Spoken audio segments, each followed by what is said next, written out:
Fiesta ng Bayan ang tawag July namin. and February. Yeah, yung July ng Santa Ana. Nakasabay kami parati halos. Nauna lang kami. So, yun ang parang sa liturgical na yung talagang nasa kalendaryo. Yes. So, pero yung February, yun ang Fiesta ng Bayan. And folk. Yung when people really prepare. Yung mga bahay-bahay, mga gano'n. Father, yung declogging, kasi may possibility. Well, there's a possibility. Meron kaming Pateros Rehabilitation Commission, actually. And the church is a member of that. And we're trying to revive the river. But it is now the undertaking of an NGO. Kasi the government or the town of Pateros could not handle. I mean, the amount, millions of rehabilitation. Yeah. 100 million. Yeah, more than to 500. kaya. So, instead of having it in the river, we do it on the streets. So the same pasubo in the streets. But that is in February. So, Tsaka per barangay nun, tama ba yun? Yung pag ano nila, tandaan ko, pagsaya. yes. Per barangay nun, tama ba yun? Na-notice ko noong February, may representatives ng barangay. Pero hindi siya... There was a contest.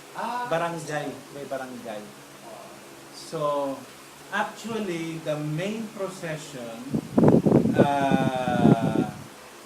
it's the whole day, and then yung procession of the venerated image here goes out at 3 o'clock, and then it comes back early morning. So, matagal. Mas matagal pa nga kaysa sa Quiapo. Oo, maaga na bumabalik dito. Buong Pateros to. Hindi na buong kalsada, lahat ng kalsada. Ngayon, pagdating nga dito, the image is already, kasi sinasayaw so the image is already sira-sira. So, what we did, sabi ko,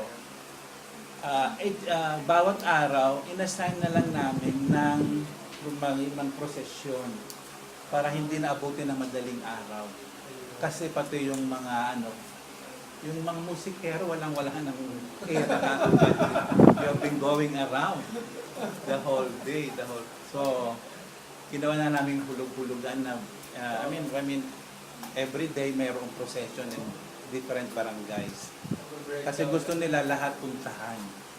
Daanan nung poon.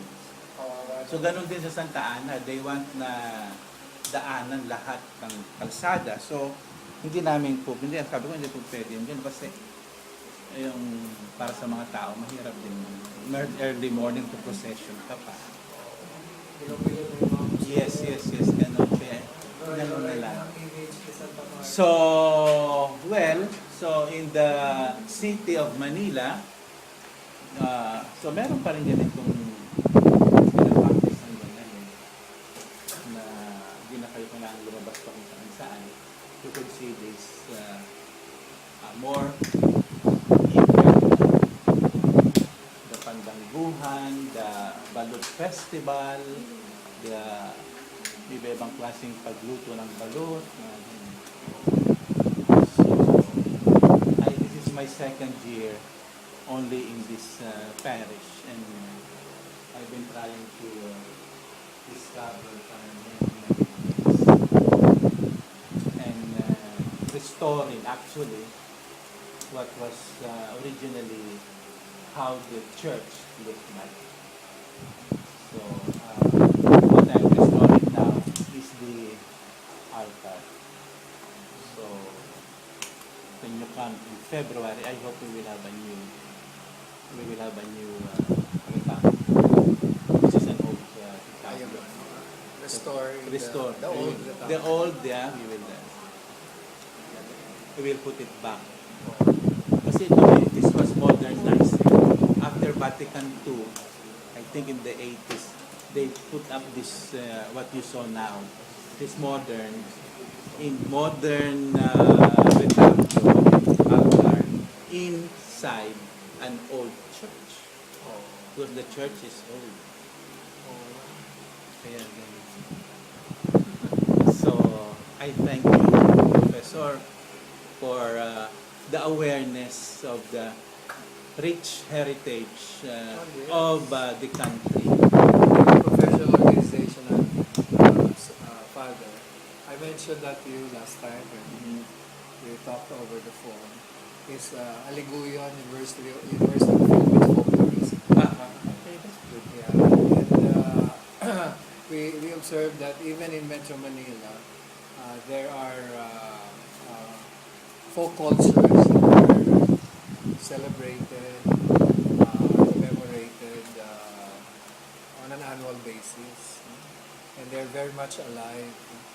That's what we're trying to preserve. We have in the church the Catholic Bishops' Conference Cultural Heritage Commission. So in every diocese, there is a commission that takes care of the heritage of churches and customs, traditions of the people Folk cultures. that we are still, for example, the recitada, Rosario recitada, or cantada that we still have, yung kinakanta yung Rosario, tapos kinakanta yung what they call this, yung novena para sa patay, that's still preserved here in Pateros and in Taguig. Rosario. Cantada. Cantada. Oo, the Holy Rosary is sung, so beautiful. And then the bati during Easter, and then the parade, yung of banners, ganon. Then people with the young children would recite some poems to the risen Christ, yung bati. And then we still have the custom of yung mayayaman usually at the end of the wake. For example, if tomorrow is the funeral, the night before, they would invite an orchestra to play. Diba? Beautiful songs. No? Pieces, beautiful pieces. Not necessarily Kundiman. Hindi man, mga Tagalog, ano man. May foreign. Meron din na ano. So, it's very interesting. Kaya nga, yung ginagawa ko, I usually go to the last night to hear an orchestra playing.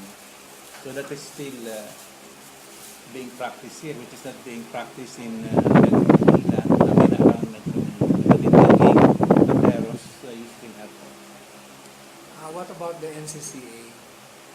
NCCA? Are they involved in the heritage? Yes, of course, very much, yeah. They are the government. In Pateros? Are they? Now, no. I am a member of the NCCA Commission on the on museums. So I'm also a member of the CBCP, the Commission of the Church. Yes.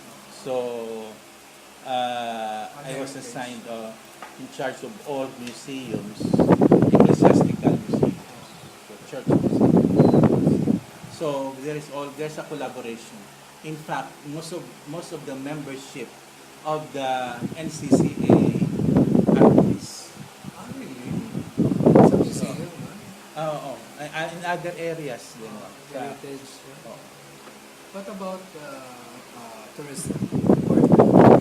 Tourism, we have it's more fun in Pateros. That's what I can only say. No? But we have really, we help the tourism, but not taken up. Napansin ko kasi, Father, yung tourism calendar, hindi nila binabanggit ang Pateros. Ayan? Oo, palagi ko hindi sila aware. Hindi nila siguro. Oo, hindi nila alam na Kasi I will have to Yeah. bring it out. in the heart of Metro Manila, di ba? Yeah.